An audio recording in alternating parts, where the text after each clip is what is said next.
یسوع مسیح کی پیدائش متی کی انجیل پہلا باب اس کی 18 سے 25 آیات۔ اب یسوع مسیح کی پیدائش اس طرح ہوئی کہ جب اس کی ماں مریم کی منگنی یوسف کے ساتھ ہو گئی تو ان کے اکٹھے ہونے سے پہلے وہ روح القدس کی قدرت سے حاملہ پائی گئی۔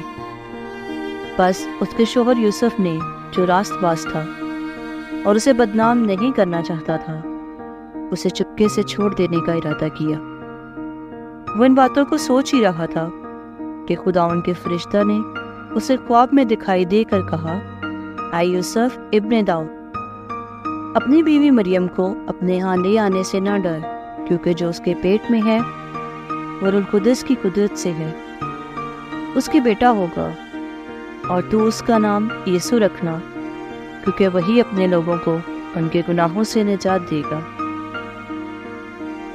یہ سب کچھ اس لیے ہوا کہ جو خداوند نے نبی کی معرفت کہا تھا وہ پورا ہو، کہ دیکھو ایک کنواری حاملہ ہوگی اور بیٹا جنے گی اور اس کا نام ایمینول رکھیں گے، جس کا ترجمہ ہے خدا ہمارے ساتھ۔